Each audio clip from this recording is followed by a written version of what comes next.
Hey, what is going on, guys? This is DK, back at you with another video here to break down the Thursday Night Showdown slate between the Chargers and the Raiders. A couple things before I get in the video. We're now over 2,000 subscribers now. Seriously, thank you guys for all the support on the YouTube comment section, on Twitter, in the live streams. I try to reply to all of you guys, so thank you. 2,000 subscribers is just insane to think about, but again, thank you guys all so much. Also, if you're new to the channel, I'm doing a weekly giveaway where all you have to do is do a like and a comment in the video. It's one entry in the giveaway.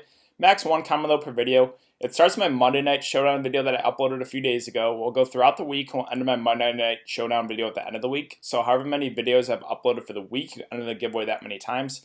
So say I have 10 videos uploaded for the week, you enter the giveaway 10 times. And the winner receives a $20 PayPal for myself. With that out of the way, let's jump in the video. So before we get into the prices, let's look at the over-unders and the over-under of the spread right now. So this one's sitting at, on the higher side here, 49 over-under with the Chargers favored by 1.5. If we take a look at some snap counts here for Oakland, Josh Jacobs is their, workhorse back, but he's not playing the whole game. They will use Jalen Richard a good amount for, passing down work. So, Josh Jacobs going to play probably 50 to 60% of the snaps, with Jalen Richard picking up about 25 to 30%. They did use a little bit of DeAndre Washington their last game. As far as wide receivers go, it's TYRELL Williams going to play like 80 to 90% of the snaps. Zay Jones actually played 92% last game. They were using, kind of a combination of Trevor Davis and Zay Jones, but the snaps went away for Trevor Davis. They all kind of went to Zay Jones. So definitely I'm looking at him as a value play if he continues to play these snaps. Now, I don't necessarily know if we can trust that. The snap counts have kind of been all over the place for some of these Raiders receivers, but if he's going to continue to play basically the whole game, he's a value guy we got to consider. And then Hunter Renfrow is going to be playing out of the slot, I should say. 50 to 60% I'm expecting from him. And that's basically it. So tight end situation, it's Waller. He's going to play 89% of the snaps most likely. Foster Moreau has had a couple of catches last few games. The snaps are going up a bit for him. He's at like 50%. And that's kind of it for Oakland. So let's move on to the Chargers. The Chargers, we got still got almost a 50-50 split, really. Melvin Gordon did get a little bit more work there, but they're still working Austin Ekeler a lot. So Melvin Gordon played at 63%, Austin Ekeler playing at 34%. They did use a little bit of Justin Jackson, but he's going to be out, or he's doubtful for this one.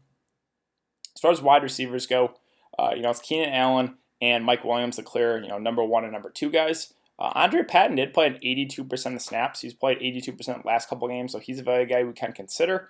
And then as far as tight ends go, Hunter Henry probably 70 to 80% of the snaps or so, with Virgil Green, picking up a bit there, but he's more of a blocking tight end, so I don't even know if we want to consider him.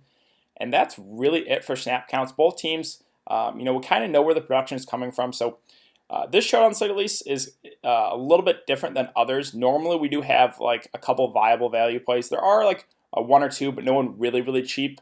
So it's going to be more of a balanced approach for salary-wise, in my opinion, compared to like a Stars and Scrubs build for salary. But let's talk about the salaries here. So Phillip Rivers at 10K. He's obviously the highest listed player here. I don't think he has the most upside, but I think I would slightly lean towards Phillip Rivers over Derek Carr. It's close. Both kind of project the same, but I think I would slightly lean towards Phillip Rivers here. Again, he seems pretty safe as a spend up. I don't think he has the most upside, like I said. Same thing with Derek Carr. Again, if you're going to make me pick between the two, I think I would slightly lean towards Phillip Rivers, but it's close. Both I think are going to project pretty similar. Again, I don't think he has the most upside, but quarterbacks always have the highest floors in these slates, so both definitely viable here. Now we get to Josh Jacobs at 9.4K. The concern with him is he just doesn't get utilized a whole lot. Like they'll maybe 1 or 2 catches a game, maybe out of the backfield. So the upside is somewhat capped, and if they're playing from behind, that's where he could get phased out a bit. That's where they kind of like using Jalen Richard. So there is, that concern of Josh Jacobs at 9.4K. I think I prefer other plays in that similar price range. Not saying you don't have to play, or not saying not to play Josh Jacobs. I'm just slightly worried that, if Oakland falls behind early, they kind of phase him out. So That is a concern of Josh Jacobs. If Oakland plays from ahead, I think he can have a pretty big game here. So, like I said, he's not out of play. He's just not my favorite play here in this price range. I do like Keenan Allen a good amount here at 9K. He's had, kind of 4 straight not so great games, but the targets are still there. We know he has huge upside, right? We saw it in week 3, 13 catches, 46 fantasy points. It's a good matchup. So I do kind of like buying low on guys. We know he's going to be out there basically the whole time. He's, Phillip Rivers' go-to guy, at least for receivers. So, I do kind of like Keenan Allen here. I think he has a pretty big game in this one, so I do kind of like buying low there at 9K. Darren Waller at 8.6K, he is like their number 1 receiver, even though he's a tight end.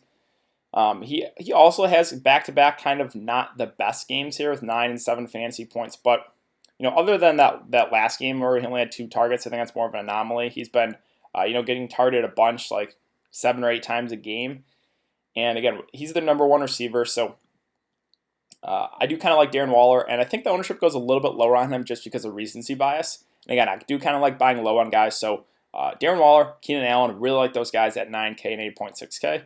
Hunter Henry at 8.4K just continues to be targeted a bunch here. I think he's going to be very popular on the slate because of recency bias. 8 or 9 targets a game. The production has gone somewhat down for Keenan Allen because of Hunter Henry.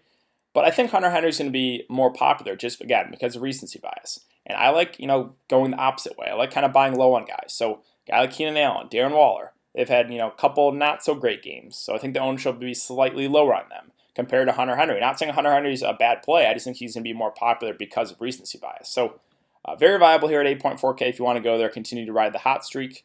Tyrell Williams at 8K. He is, he is their number 1 receiver. I guess, Darren Waller is, a tight end, but he's like their number 1 actual receiver, I guess. He's going to play basically the whole game. And like I said, kind of with both teams here, we know where the production's coming from, right? On Oakland side, for receivers, it's Waller and it's Williams. Josh Jacobs running the ball. And then for the Chargers, we know it's a combination of Eckler and Melvin Gordon, and then like Keenan Allen and Hunter Henry receiving. So we do know where the production's coming from for both offenses. And Tyrell Williams, again, 8K. I think he's very much in play in the mid-range. Now, I think I would slightly prefer Darren Waller over Tyrell Williams, but it's close. And I think I would slightly lean towards Keenan Allen there too. Again, if you want to take a little bit of price savings there with Tyrell Williams, you definitely can. Mike Williams is 7.4K, a little more boomer bust play. The targets have been going down on him a bit, but he does have the big play upside. He had, he'll run those long routes, and at 7.4K, I think he goes a little bit lower owned on this slate because, I think a lot of people will go to guys like Hunter Henry or, Josh Jacobs or, Keenan Allen. So I think he goes a little bit lower owned. Not saying he's the worst play, it's just probably not my favorite play here. Let's see. Now we're to the Chargers running backs here with Melvin Gordon and Eckler. So I think if you're picking between the two, I think Melvin Gordon is slightly safer because he's been playing a little bit more snaps and they're giving him a little bit more work on the ground. Both utilized in the pass game too. So if you're going to pick between the two, I think the safer is Melvin Gordon. But I think Austin Eckler goes a lot lower owned, but I still think he has upside. So whether or not you want to play safe or risky, normally in these slates, I just go play like the one, like the $10 or $15 tournament and kind of shoot for the moon. So I think Melvin Gordon's going to be a bit more popular because, again, he seems safer right now. So if that's going to be the case, I personally, the way I think of things, I think I would slightly lean towards Eckler because he's going to be lower owned.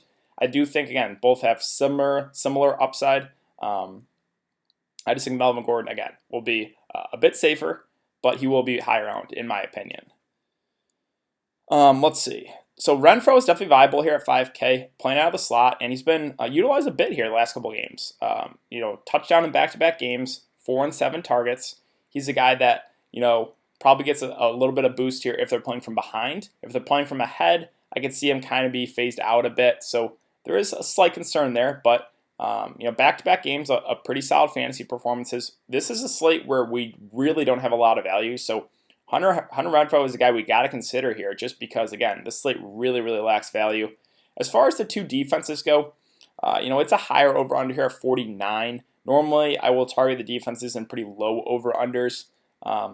So don't feel great about either. You can go there. Again, these defenses, they can always get a fumble, a sack, a fumble recovery for 6 or pick 6, but probably not going to be the way that I go on this slate, at least for, making my one lineup. The kickers are always viable. Again, I always say like one kicker for GPP lineup. I don't think I would play both in a GPP lineup. I think that kind of caps your upside. This is a higher over-under game, so I do think some points will be scored. So like I said, kickers, they have like 10 to 15 fantasy point upside, so they're definitely viable. Now, a guy like Jalen Richard's interesting here at 3K. He's a very risky play here, but if you think Oakland's going to be playing from behind, then you should target Jalen Richard because he's their third down back, he's their pass catching back, and again, the slate really lacks value. So I wouldn't mind taking a shot here. It's a lot risky because if Oakland's playing from ahead, they're not. Excuse me. They're not. I got something stuck in my throat. Sorry about that. So if he's going to be, if Oakland's going to be playing from ahead, they're not going to use him as much. So there is some risk, but at 3K, this slate really lacks value, so wouldn't mind taking a shot there. Zay Jones also at 2.6K. He played in like over 90% of the snaps.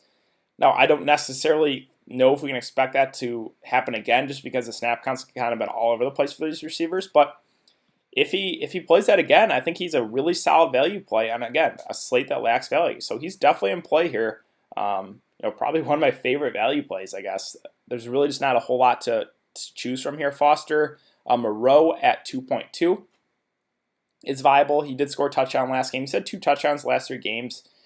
It's just, you really got to get lucky and hopefully he gets like 1 or 2 catches and falls into the end zone. So yeah, he's a viable cheap play for sure, but again, a little on the riskier side. Washington here at 1K.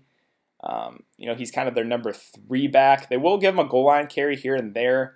He played on, he's going to play, 10 to 15% of the snaps. So, again, this is just more of a dart throw play, but I guess he's in play. And then Andre Patton here at the flat 200.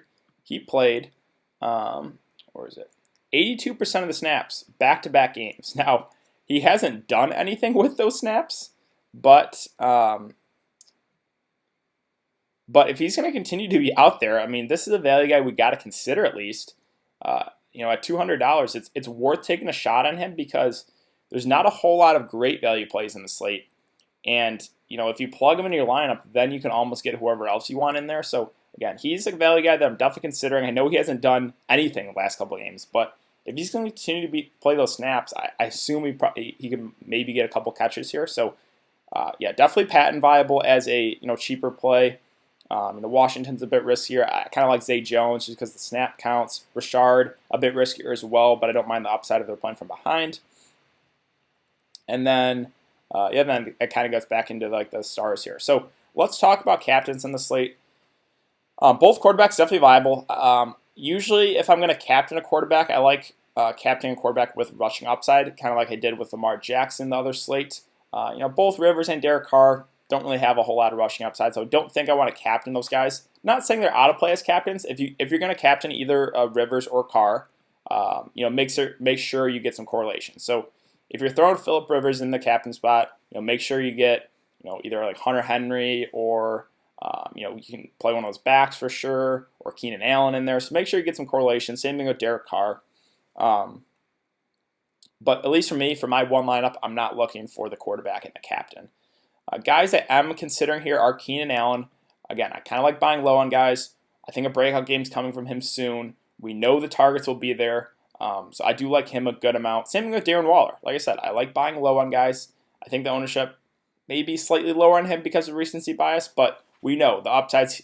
He's got 30 fantasy point upside in him. So, Keenan Allen, Darren Waller, definitely like those guys a good amount. Same thing with Hunter Henry. He's been great this year. Tyrell Williams is viable as well. As far as the 2 running backs go, again, I think Melvin Gordon a bit safer. If you want to get on the riskier side, wouldn't mind pivoting there to Austin Eckler. And then the cheap guys to consider as a cheap captain to really, this would be like a really risky play, would be a guy like Zay Jones because of the snaps, or even Andre Patton. Like I said, I know he hasn't done anything, not even been targeted the last couple games. But if he's going to continue to play those type of snaps, that could open up a lot. Because like I said, if you plug in a cheap guy in your captain spot, then you just can basically you can literally get whoever else you want in your lineup. So yes, that's definitely riskier, but it is viable on the slate that lacks some value. So I think that's going to do it for today's video, guys. If you have been enjoying the content, would really appreciate it if you'd like this video and subscribe. Again, if you want to get entered in the giveaway, all you have to do is leave a like and a comment in the video. It's one to the giveaway. I will be back for another video breaking down the main slate, the week 10, week 9 or week 10, I forget what week it is for NFL. But I'll have that up probably Friday, so be on the lookout for that. Also, if you're interested in NBA, I will have the my look at the Thursday's main slate up tonight, so be on the lookout for that. But thanks again for coming to check out the video, guys. I really appreciate it, and I will see you later.